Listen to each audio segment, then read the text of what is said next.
Eh bien salut à toutes et à tous, c'est Genre c'est Moketo pour parler de tout mais surtout on se retrouve pour la review de l'épisode 6 de One Piece. Une review qui sera full spoilers, donc il faut que vous ayez vu l'épisode pour écouter cette review.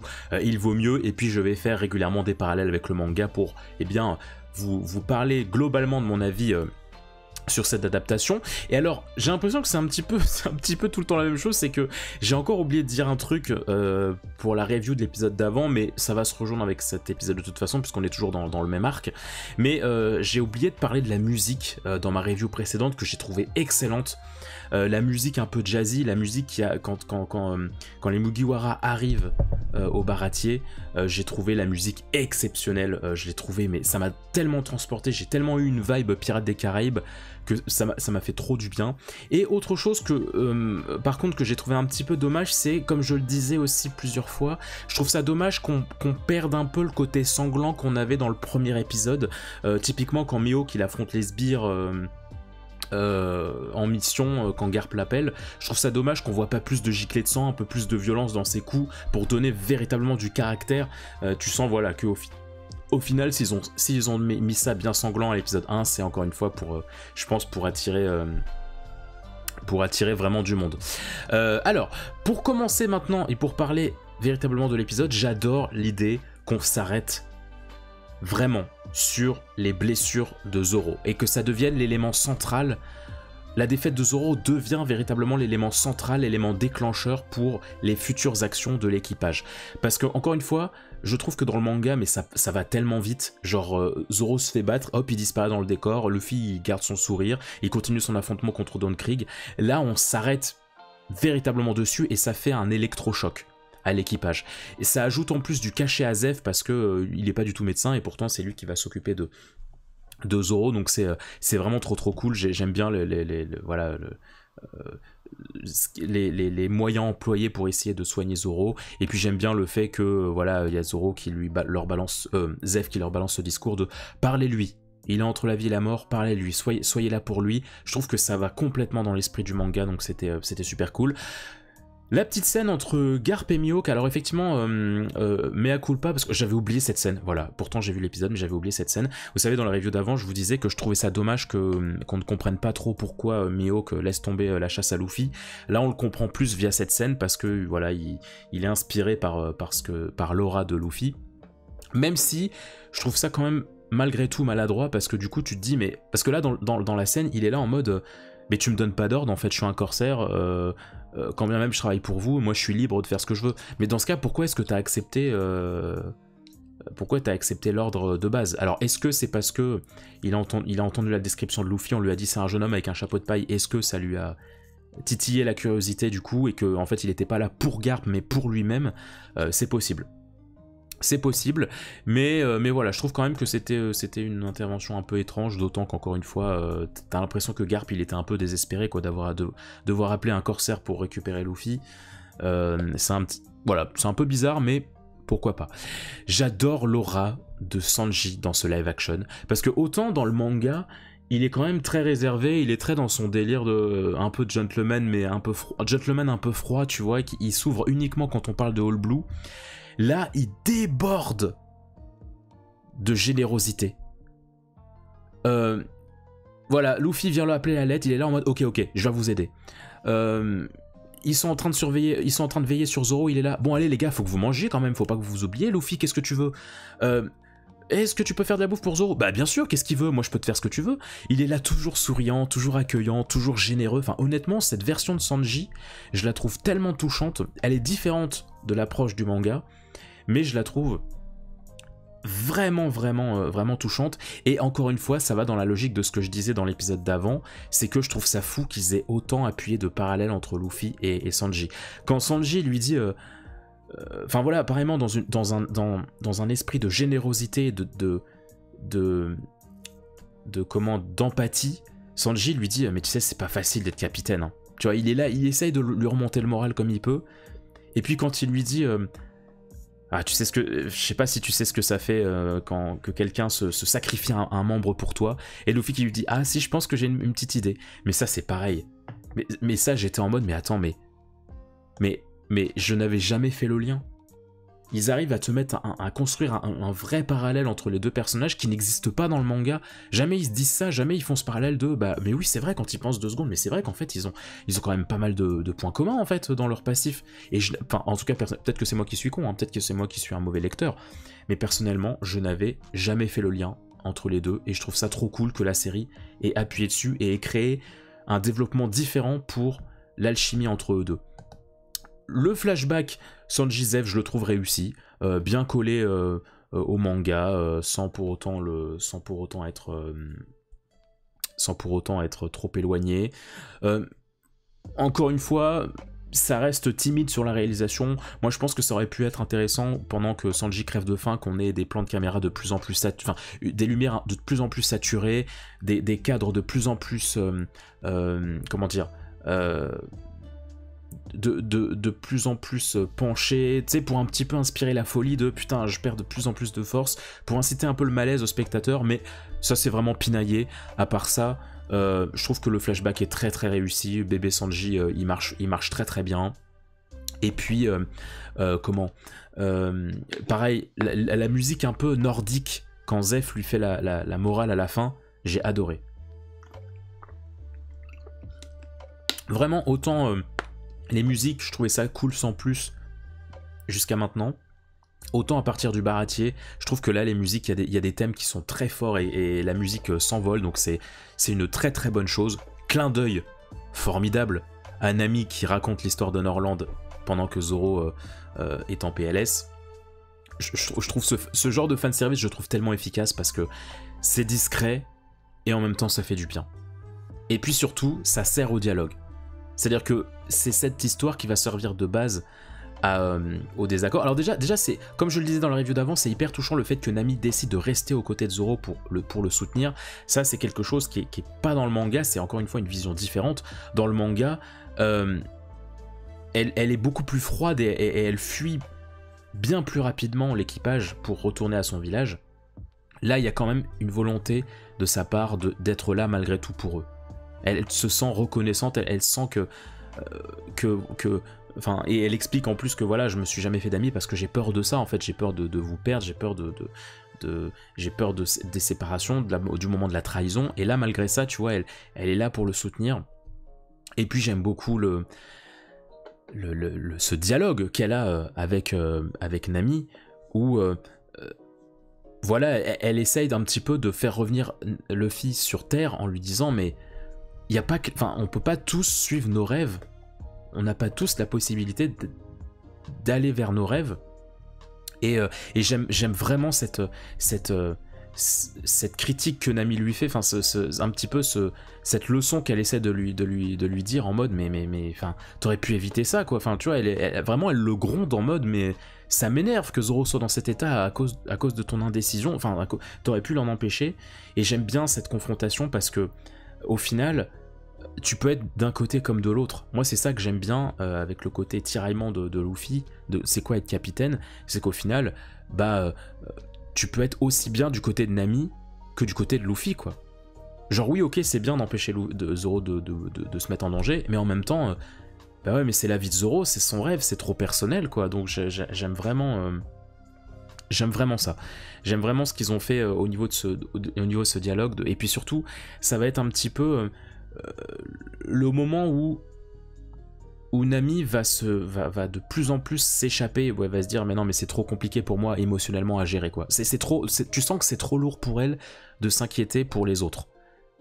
Tu sens qu'elle est en mode putain mais en fait avoir des gens avec qui s'attacher, putain mais ça me tire vers le bas. Ça me fait m'inquiéter encore plus, ça me fait ça me met en danger moi en plus. Donc vraiment, j'ai trouvé ces séquences très réussies. On est toujours dans une aura respectueuse des personnages tout en étant dans de la nouveauté. Donc ce qui fait que moi qui suis un grand lecteur, j'ai été en admiration de voir ces scènes, ces interprétations, ces lignes de dialogue, parce que j'étais en mode putain je découvre autre chose quoi, je découvre une autre histoire mais elle est très bien aussi. C'est une version qui est très bien aussi. Donc c'est génial. Je suis toujours dans cette idée que pour moi il y a trop de séquences Garp Koby similaires dans les épisodes. Je dis pas que les scènes sont pas pertinentes, mais pour moi, il y aurait pu y avoir des choses à cutter pour montrer d'autres choses, montrer d'autres personnages. Même si, encore une fois, cette séquence entre Kobe et Garp est intéressante parce que c'est là que tu vois le début de pourquoi Garp fait tout ça. Pourquoi il est autant obstiné de retrouver Luffy. Tu vois un petit peu que, en fait, il veut juste pas que son petit-fils y meure, en fait. C'est juste ça. Au-delà de, il veut pas que son fils soit un bandit, c'est surtout qu'il veut pas que son fils se fasse un jour attraper par des marines beaucoup plus horribles que lui, et il veut pas voir son fils finir comme Gold Roger, quoi. Tu sens que c'est... Tu sens des premières failles à Garp dans cette séquence. C'était intéressant. Petite critique par rapport à la figuration, parce que cet épisode m'a fait me rendre compte d'à quel point la figuration, c'est quand même un petit point faible de la série. Ce plan, c'est le plan où Garp apparaît, où Arlong apparaît, pardon, avec Smack et Kurobi. Et quand tu vois la réaction des gens qui miment qui jouent la surprise, l'étonnement, l'horreur, ça marche pas, quoi. Moi, je me dis, enfin, je trouve que les pirates Arlong aurait pu être plus menaçant si on avait plus de vie au niveau de la figuration. Et c'est vrai qu'il y a ça là, mais il y a ça aussi dans beaucoup de scènes de la série, je trouve. Et c'est dommage parce que dans One Piece, la figuration est très utile. La figuration est limite un personnage à part entière dans la série de One Piece. J'ai rarement vu un manga, une histoire dans laquelle la figuration est aussi importante. Parce qu'en fait, les personnages dont tout le monde se fout, les randoms dans le fond, dans One Piece, c'est des personnages qui vont appuyer le drama. Genre, ils vont être là en mode, tu vois, Mihawk apparaît, ils sont là, oh la vache, vous avez vu, c'est Dracul Mihawk, apparemment il a capturé les pirates les plus puissants de Grand Line, oh là là, mais il a l'air tellement puissant, vous avez vu la longueur de son épée, à mon avis, si tu te prends ça, tu meurs sur le coup, c'est obligé, mais vous avez vu un peu l'état de ses vêtements et tout. Enfin, la figuration dans le manga est toujours très importante parce qu'elle fait vivre, elle fait rayonner beaucoup de moments, de passages de l'œuvre.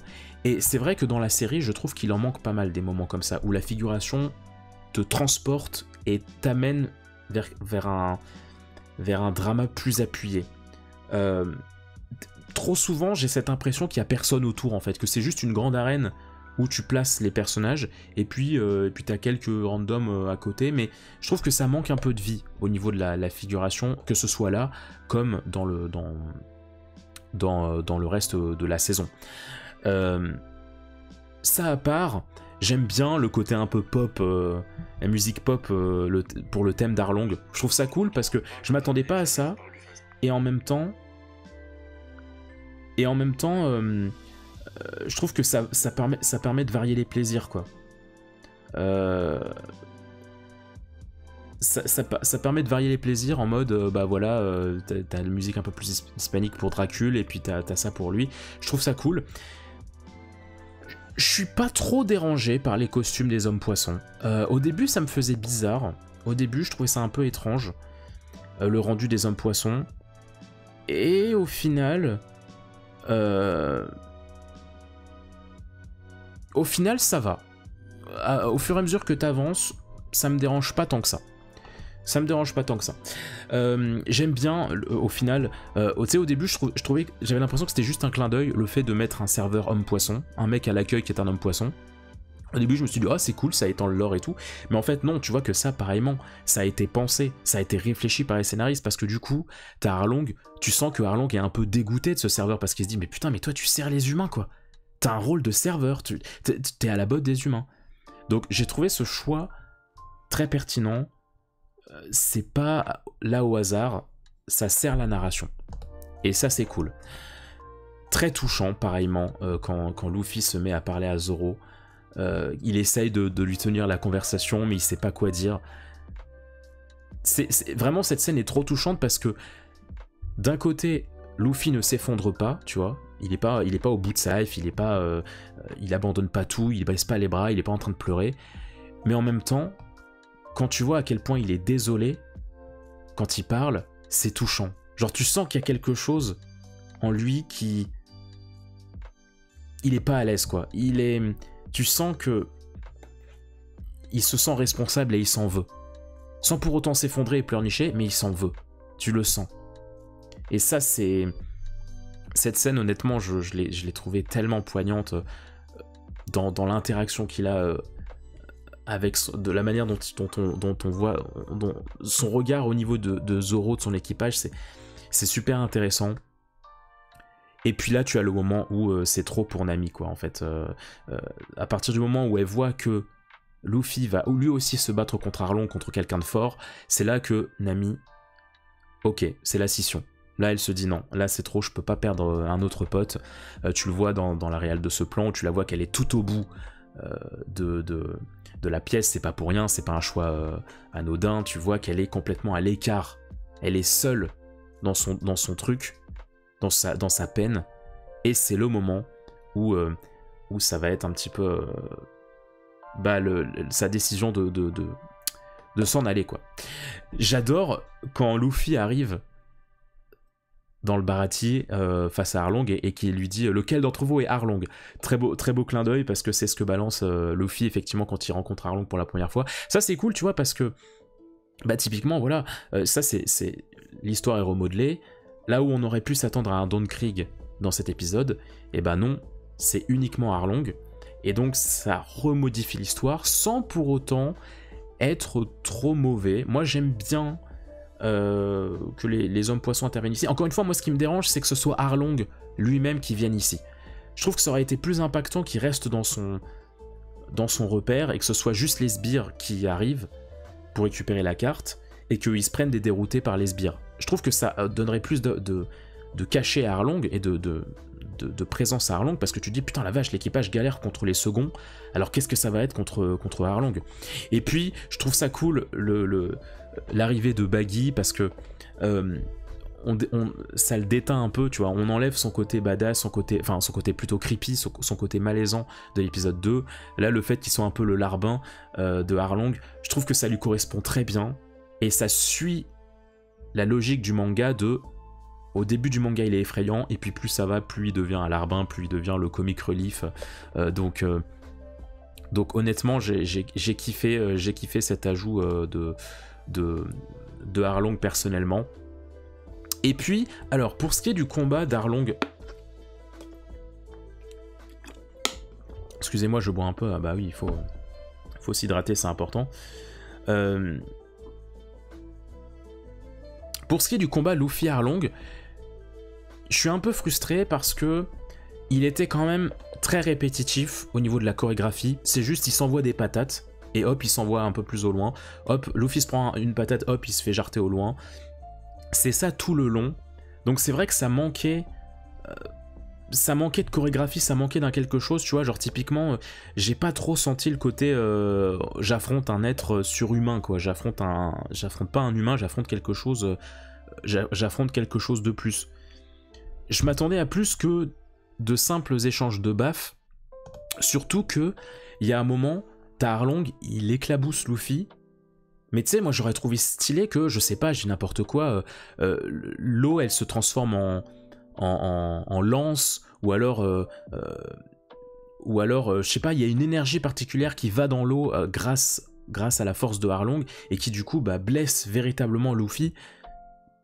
J'aurais trouvé ça plus intéressant que là, juste il l'éclabousse, il lui donne une baffe d'eau et puis c'est tout, quoi. Donc, ouais, j'ai trouvé ça dommage que il m'a pas du tout transcendé ce combat. Je l'ai trouvé très plat dans sa mise en scène, même si, en tout cas, j'ai été beaucoup plus transporté par la finalité, avec Nami qui se révèle sous son vrai jour. On voit son tatouage, elle sauve Luffy en ordonnant à Arlong de le laisser tomber. Ça pareil, c'est un petit clin d'œil à Arlong Park en fait, parce qu'il se passe un peu la même chose avec Usopp, genre elle sauve Usopp en lui disant bah non mais laissez-le, je vais m'en occuper et tout. Pareil, c'est un petit clin d'œil à ça, donc c'est cool. Mais et puis surtout, ce qui est cool, c'est que là, c'est pareillement pour Luffy, c'est la goutte de trop. C'est-à-dire que ok, j'ai failli perdre, je suis en train de te perdre Zoro, j'ai failli perdre Nami. Enfin, je suis en train de perdre Nami et j'ai perdu la carte. Et j'aime trop ce côté. Je vais voir mon second un petit peu pour me remonter le moral. Genre là, ça y est. Je sais quoi lui dire parce que je ressens comme lui. C'est-à-dire que lui aussi, je me suis pris une défaite comme lui. Donc je vais aller un petit peu. chercher du réconfort et de l'écoute auprès de mon second. J'aime beaucoup la relation qu'ils lui mettent entre Luffy et Zoro. Ça, c'est quelque chose qui n'est pas autant appuyé, je trouve, dans le manga. Il faut attendre un moment avant qu'on ait cette relation de Zoro, c'est mon second. Là, le fait qu'on est là tout de suite, aussitôt dans la série, c'est tellement important parce que du coup, tu sens beaucoup plus l'apprentissage de Luffy d'être un capitaine. Là où, comme je le disais dans ma review précédente, dans le manga, il est très nonchalant, il prend ses décisions. Là, là, on voit les conséquences de ses choix à Luffy. Là, il se rend compte que être capitaine, c'est faire des choix. Faire des, entre guillemets, mauvais choix, ça a des conséquences. Et le discours de Zoro quand il se réveille et tout, qui lui dit, voilà, mais je serai ton second jusqu'à la fin. Je t'apporterai du réconfort, de l'aide jusqu'à la fin. Voilà, en mode, c'est pas facile d'être capitaine, mais t'inquiète. Je suis là pour t'aider les prochaines fois. Putain, mais ça, pareil, qu'est-ce que c'est bien fait, qu'est-ce que c'est bien écrit. Quand Usopp arrive et qu'il se met à danser et tout, bah, ah, mais je m'inquiétais pas, j'étais sûr qu'il y arriverait et tout. C'est pareil, c'est tellement Usopp, quoi. Genre, il est au bout de sa life, il se cache partout dans les moments de détresse, mais là, il est en mode, oh, mais moi, je le savais que t'allais bien et tout. C'est kiffant, ça respecte bien l'œuvre. Et puis, un grand bravo pour la scène de fin. Enfin, la scène de départ de Sanji, pareillement, c'est pas comme dans le... Enfin, la représentation n'est pas la même, mais ça marche, quoi. Ça marche bien. Et... Tu vois, genre, ça m'a touché le moment où Sanji, tu sais, il essaie de retenir ses larmes, là où, dans le manga, il est hyper expressif et il s'effondre. Dans le manga, dans la série, il essaye de se retenir, tu vois, genre il tourne le dos et puis Zeph lui parle et hop, il se retourne, il essaie de revenir, il se retourne. J'aime trop la mise en scène qu'ils ont adoptée pour le départ de Sanji, qui ajoute vraiment du... tu sens que ça le...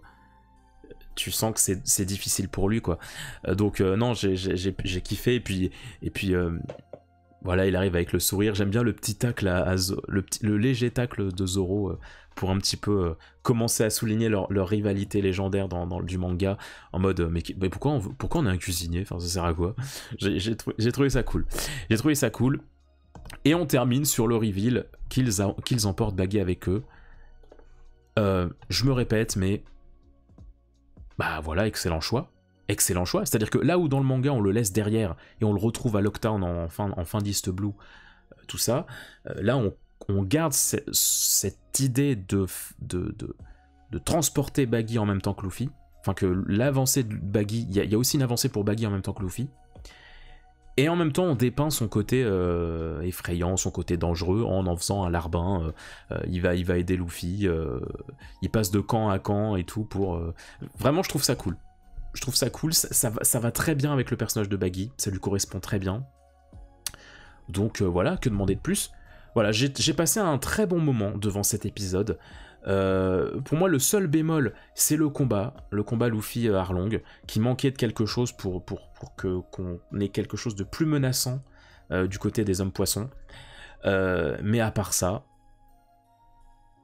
des légères libertés, mais très pertinentes, et comme elles sont très pertinentes, et bah ça illumine pour moi l'épisode et la série. Voilà, encore une fois, c'est trop cool, c'est trop cool. Bravo à eux. On a un équipage différent, mais qui fonctionne complètement et qui a cette aura des vrais chapeaux de paille, donc trop bien. Voilà ce que j'avais à dire pour cet épisode. Je pense que j'ai rien oublié. Si jamais j'oublie des trucs, je vous en parlerai dans la review d'après. Enfin, j'arrive à la fin, plus que 2 épisodes à traiter. Parce que c'est long, mais ça paraît pas, hein, mais mine de rien, c'est assez long de préparer ces reviews. Je me remettre les épisodes, je prends plein de notes, je fais des comparatifs avec le manga et tout. C'est pas facile, j'enchaîne pas mal. Désolé pour ceux qui s'en foutent des reviews One Piece, mais voilà, je me devais d'en parler. Et puis, plutôt que laisser traîner dans le temps, je préférais, voilà, tout enchaîner. Et ensuite, je reprendrai mon contenu habituel. Mais là, j'avais vraiment envie de entre guillemets, me débarrasser de ça, travailler tout ça d'un coup, pour que vous ayez mon avis sur tous les épisodes. Prenez soin de vous, n'hésitez pas à vous abonner, à mettre un petit pouce en l'air et à mettre un commentaire pour me dire ce que vous avez pensé de l'épisode, ça me ferait super plaisir, et puis on se dit à très vite pour du prochain contenu. Ciao.